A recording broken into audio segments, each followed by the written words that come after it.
are doing great. Hope your 2022 started amazing because, of course, it's another great year with great opportunities ahead of us in the market and otherwise. But before you kind of rush full speed ahead, place your bets, look for those amazing companies that might 3x, 5x in next 3 5 years.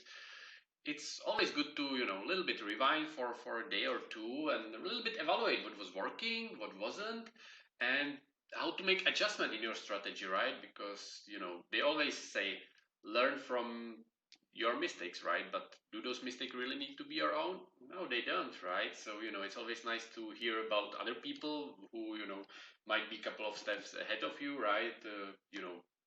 People who have those 6 7 figures portfolios, because you can evaluate some of the steps they are making and learn from their mistake. And I would like to share with you something I have personally learned from 2022, because I've been investing in the market for over 5 years now. And of course that's still in the world of investing, that's still basically like being an investing toddler. But it's still more than nothing, right? I mean, every year that I've been in the market had slightly different team, right? And there was definitely a lot to learn, right? Because 2018, 2019, then 2020, and oh my god, now 2021. It's a lot, and you can always learn something. So let's get to it. Lesson number one I have learned in 2021. Well, what is that, right? Well, for me, it was definitely be a disciplined buyer. What do I mean by that? There are these cycles in the stock market, right? I mean, obviously, you are having some bigger cycles, but there is this fear and greed cycle, right? There are definitely times when stocks are super undervalued. Maybe it's the whole market in general. Maybe it's different sectors, or could be dividend stocks are undervalued or growth stocks are undervalued. And the other way around, they can be massively overvalued, right? So let's take an example of here. Lemonade. Maybe you're familiar with the company. It's basically an insurance company with I would say very interesting business model, right? Compared to lots of traditional insurance companies, which are definitely, in a position to be disrupted, hopefully, right? For the sake of the consumer and for the sake of, moving forward. And obviously, insurance companies did really well, over time. I mean, Warren Buffett was heavily investing in insurance companies, and it was one of the reasons of his success, right? Throughout the decades, before the turn of the millennium. But now it's time to maybe kind of move to something different, and Lemonade is definitely in a great position to be the disruptor. However, you always have to understand the company in the sense of the valuation, right? Because okay, let's just imagine that you kind of started 2021, right? And you did your research in the Lemonade stock, and you believe in the company, you believe in the management, and you kind of figured, okay, this might be $300 stock in 3 to 5 years, right? You did your valuations, projections, and you are confident with that price target. So you maybe want to start your position. But suddenly the Lemonades, shoots up even higher, like 176, right? At the very peak. So what are you going to do, right? Because okay, you projected that it's maybe like $300 stock. So there is still 50% upside in 3 to 5 years, right? But that's, if you kind of extrapolate it year over year, that's suddenly not as appealing, right, as when you started your research. And maybe you got caught in a little bit of FOMO and like, okay, what if it rises a little bit more? And for that, don't get too much in love with some of your picks, right? Because what can happen and what will most likely happen is that, you know, the reality kind of catches with the stock, right? So you can see that basically from that peak in like basically January, February from this top, the Lemonade was just kind of downtrending, downtrending, downtrending, and that happened with lots of stock in the retail space, right? We can say the same about lots of the Cathy Wood stocks, uh, and she's definitely an amazing stock picker. But of course, you have to do your valuation and understand that there is either some other company that you might invest in, right? Because you want to build a little bit of a library, and don't again, don't fall in love with some of the company because there's always something else. Or you can just wait, right? Maybe the valuation will come to something much more sensible, because maybe you invested here in like those 60s, and maybe that's a good entry point, right? If you believe that this is $300 stock. So again, just to reiterate, lesson number one: be a disciplined buyer. Number two I have learned from 2021 is always zoom out. 2021, if we talk about the picks of the year, lots of the stocks that retail investors are invested in, they got devastated. Lots of the small caps, mid caps, they didn't have a really good year, right? Whether you are talking on some of those fintech names like Square or PayPal, or some of the Cathie Wood stocks like T-Duck, Lemonade. Um, Lots of the hype from those hyper growth companies that was kind of raging in January, February, all the valuations kind of came down.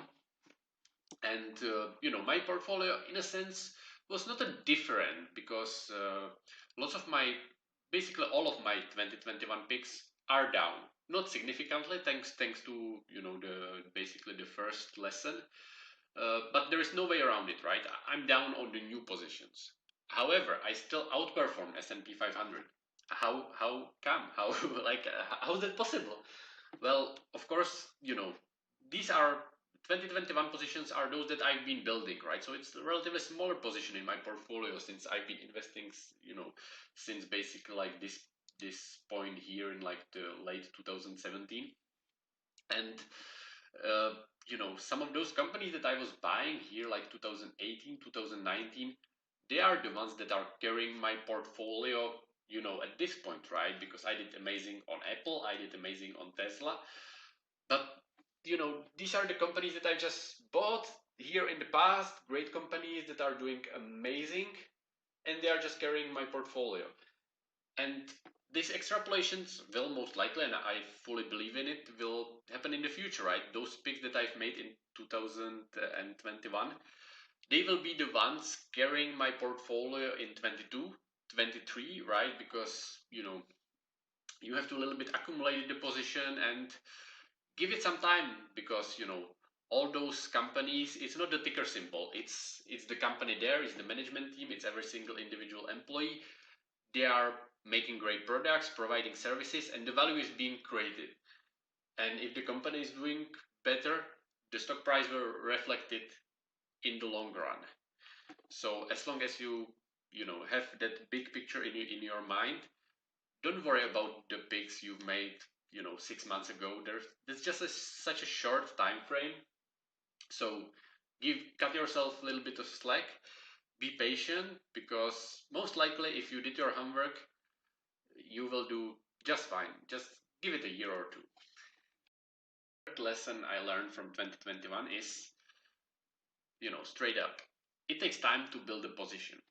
Maybe you do a research on your company, you love it, you love it at a certain price, maybe, right? Because of course, if you are a disciplined buyer, as we talked in the number one, it's sometimes the price fluctuation, especially for the growth companies, they can be pretty rough, right? Let's take an example here, right? Because actually number two position for me going into 2022 is Palantir. And like, I straight up love the company. I might do a video at some point. If you would like the video about Palantir, let me know in the comments. But it's basically, I first invested in the company straight after the DPO, which was in, I think, September, November of 2020. But at that point, I didn't have enough conviction, right? Because I was just, still researching the company. So I've just, started a small position, and Palantir just showed up super quickly, right? Because when it DPO'd, the price was $10 per share. And it just showed up so quickly to like 23 and even like almost 40 at the very peak. And I was like, well, I missed the boat, right? And I was like angry that I should have invested more. But at that price, it wasn't. I mean, it definitely wasn't that appealing at 31, right? Because first and foremost, I was still researching the company. Palantir is super hard company to kind of, get your full grasp of what they are doing and, how much value they can create over time, right? So, I was still staying, in touch with the company, with the financials and everything, but I've basically, kind of written it off that, okay, I have my small position that's doing well, but let's take a look for another company. But of course, then Palantir just took a deep dive into like those 20s, 24s, 22s, and it was, like a little bit oscillating there. And I did more research, and I kept a little bit buying, right? I bought some more here at like 22, 20, maybe 5, if I remember correctly. A little bit here and there with like, a stable plan, buying a little bit every month or two. I was also buying some different companies, not just Palantir, but I was building it as a part of my portfolio, right? And obviously, I'm keeping a little bit cash on the sidelines, right, in case there is some of the opportunity. And of course, over the basic like this, like the December was horrible, right, for most of those small caps, or some of those you could argue overvalued big tech. And here, when Palantir dropped before, like below those 20, I've just loaded the boat, as Jeremy says, right? I had some cash on the sidelines, and I basically deployed the rest of it. Bought lots of shares here at like the 18, 19. So over time, counting the stocks I bought directly after the DPO, some of those I bought in the high into like 25, 24. Lots of those I bought here around like 19 and 18. So on average, my cost basis is around 19, I think. And I'm planning to hopefully buy some more if it stays at this level. And now just wait, right? It's like Palantir is a super long play, and with lots of the companies, you should have that outlook. 3, 5 years out, invest in a great company, hold it, but you have to find those companies, right? So if you find a company that you are comfortable with holding for a long time, just keep accumulating. Just keep accumulating the positions. Have some plan. Maybe you have some cash flow, right? Every month there is certain money that and you need to spend it, or you have some living expenses. You want to have some nice life, but definitely have some portion that you want to invest in, and every month put a little bit into the stocks you love, and in the long run you'll do just fine. So stick with them. Lesson I have learned from 2021, and actually took me quite few months to realize this. But you know obviously it's super easy to find the reason when you are looking back, right? But I was a little bit asking myself why so many, especially the big tech, right? They did amazing this year. They basically carried the S&P 500 index, right? Companies like Apple, Google. Why was that? So, I had conversation with some of the coaches inside the Financial Fortress, and we kind of realized that, for lots of those big players, right? Hedge funds, mutual funds, the people that are controlling hundreds of millions, maybe billions, tens of billions, for them, basically the 2021 was a little bit, like risk of environment. They weren't really looking for any challenges in a sense, or you know if you are investing money in Apple, it's basically like a much better savings account, right?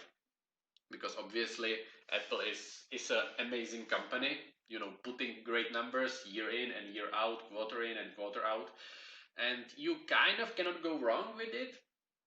So for some of them, they were expecting, yeah, hey, we will make some decent percentage points from Apple. It's basically no risk for us. The clients will be happy. Because you have to understand that those big players, they are making the market, right? If the stock market was like the oceans, lots of those players I mentioned, they are the ones making the waves. And retail investors, like whoever who has like 10,000, 50,000, 100,000, or even a million in the market, it's still just in a sense little drop in the bucket, even though it might feel like a huge number for me or you. We are here to basically serve the waves, right? We have to take this place of those big players to our advantage. And understand that there is basically one anchor to all of this, and that's valuation, because you can depress any company's valuation only so much, because at certain point the valuations are basically getting ridiculous, and at some point everyone wants to take advantage of a certain prices, right? So you have to understand that basically the fundamentals always matter, as kind of Warren Buffett said, right? In the long run, the stock market is the weighing machine, and if you invest in companies with a strong and improving fundamentals, you will always do better. And if you are investing in the short term, you always have to understand that there are these big players which might influence your investment, you know, and either way, either up or down. Um, and you have to little bit anticipate that. And if you are so inclined, you can also play those games with them, right? Those, more on the short term. Because if you are a hedge fund manager or mutual fund manager, your your results are basically measured every calendar year, right? And you have to deliver. You are expected to deliver year in and year out some decent numbers. You don't have the luxury to wait as some of the retail investor, right? Because we might, be just accumulating our position for the whole year and expect to get something out of it 3 years from now. But for a hedge fund manager, they need to deliver the results basically by the end of the year, right? So in January, they are always basically asking the question, okay, how can I make my clients hopefully 10, 20? That's probably something they are aiming for. Most of the times it's much worse, right? Because of this short-term horizon, and because basically each of them are kind of playing against each other in this shorter-term horizon. So it's up to you to kind of decide what game do you want to play. If you want to play that long term and look at the fundamentals, which always comes to fruition. And I would definitely argue it's the simpler game. Not a sure way, but definitely a simpler one. Or if you want to get mixed in those, shorter term plays, and then you need to spend much more time with, keeping in touch with the market and anticipate, and it's much more about the psychology. Well, I definitely always encourage and decided for myself to play that long game, look at the fundamentals, and invest in a great companies that will do better over time. So these were the 4 lessons I have personally learned from 2021. But there is definitely more, right? Because inside the Financial Fortress, we are the whole team of coaches with the different backgrounds, different portfolios, and different things they have learned over time, right? So I hope some of those lessons I have shared can help you growing your portfolio into 2022 and onwards, right? If you're looking 3, 5 years out. So definitely, like, subscribe, tell your neighbors, this usual YouTube stuff. But also consider joining us inside the Financial Fortress. There is a 7-day free trial, so you can take a kind of a sneak peek, see how we do research there, what companies are we interested in, and if you just want to simply, grow your knowledge so you can grow your portfolio, simple as that. So link in the description, hit me up, and I can onboard you personally. Take care.